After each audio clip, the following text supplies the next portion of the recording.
Vignettes are a tool that photographers use to help pull the viewer's eye into a certain part of the image. They darken the edges of the photo, and many times they're placed smack dab in the center of an image. However, what happens when you have a subject that isn't necessarily in the center of your photo and you want to be more selective about where a vignette is placed? That's when custom vignettes come in handy, and you can take a photo like this one, pull the viewer's eye in towards the center, and end up with a photo like this one. There are multiple different ways that are extremely easy to do inside of Perfect Effects, so let me go ahead and jump over and show you how it works. Here inside of Perfect Effects, there are two different types of custom vignettes you can create. The first is by using the basic vignette filter found on the left-hand side of the screen. I'll go ahead and open up that category, and I'm just going to select a basic big soft vignette. You'll see the preview right up at the top labeled Big Softy. Just click once to apply it to your photo. On the right-hand side of the screen in the Filter Options pane, you can make adjustments to the vignette as a whole. What I'd like to do is create a spotlight style effect right around the subject and her dog. The first thing I need to do is take the feathering slider and move it all the way down to 0. One of the reasons that I like to do this is because it helps me make sure that the placement of my vignette is correct. Then I'm going to adjust the roundness. It's a little too square for my taste, so I'll take the roundness slider and move it over to the right to create more of a circle. Last, I'm going to take the size slider and move that to the left as well. We're going to shrink it down so it's just surrounding the subjects. Now, on the bottom left-hand corner of the Filter Options pane, there's something called the Vignette Centering tool. I can select this tool and click and drag to create a new center for my vignette.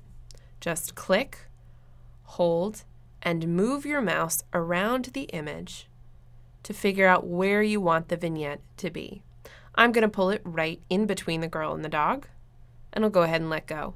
Now that I have my placement correct, I'll go over to the right-hand side and adjust my feathering amount again. We don't want this harsh edge, but now that we've got it in place, we'll soften those edges, and now it looks a little bit more natural. Don't forget that down at the bottom, you also have a Style drop-down menu where you can adjust how the vignette blends into your image. I'll open this up, and right now it's set to Subtle, but you also have Normal, which acts more like a black overlay, Subtle, which will be the most subtle of all three of these, and Soft. Soft will be a little bit more high contrast than Subtle, so I'm going to go back up and choose that option instead.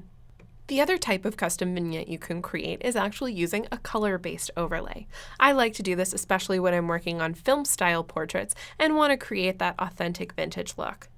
Back up in the filter stack, I'm going to click the plus button to add a new empty layer. Then, on the left-hand side of the screen, we'll close out of the vignette category and open up the photo filter category.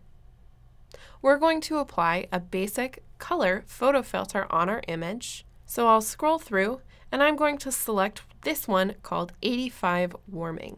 It's a soft orange filter that will be applied, and that's exactly what I'm going for. So I'll go ahead and click once to add it. On the right-hand side of the screen in the Filter Options pane, I can adjust things like the color. If I click inside this color swatch, it'll open up the Select Color dialog box. This orange is a little too reddish for my taste, so I'll change things such as the hue, the saturation, as well as the brightness. We want to make sure that the brightness is down a little bit. We don't want our color to be too bright, and I'll go ahead and click OK. I also have the ability to adjust the strength or the intensity of this color by moving the strength slider over to the right. And then last, down at the bottom, my favorite is the Mode drop-down menu. This will change how the color is blending into your background image. Right now it's set to Clean Shadows, but you also have the option of using Strong, Subtle, Clean Highlights, and of course, Clean Shadows. I'm going to go up and choose the Strong option. Now this is being placed across my entire image, and just like before, we want to customize where the center of our new colored vignette will be. On the left-hand side of the screen, you'll want to choose the Masking Bug tool in your tool well. Go ahead and click once, and then up in the Tool Options bar, open up the Preset drop-down menu. There are two presets right up at the top, Vignette and Strong Vignette, and these are exactly what we're looking for. We want a radial-based masking bug to apply to this image. I'll go ahead and choose the Vignette option, then click once, and it will add it to my photo. I can click and drag this circle in the middle around to make sure that it's set in place. The dots on the top, bottom, left, and right-hand sides will give you the ability to shrink the vignette down. And then the dotted lines around the outside will soften the edge and create a more feathered look. I'll go ahead and pull those out quite a ways. Now, once I'm done, on the right-hand side, the last thing that I need to do is just adjust my layer opacity. This will be the intensity of that orange overlay on my image, and I'll go ahead and move that to the left a tad so that it's not quite so strong. As you can see, vignettes are a great way to enhance your images and to pull the viewer's eye into a certain part of your photo that you want them to pay attention to.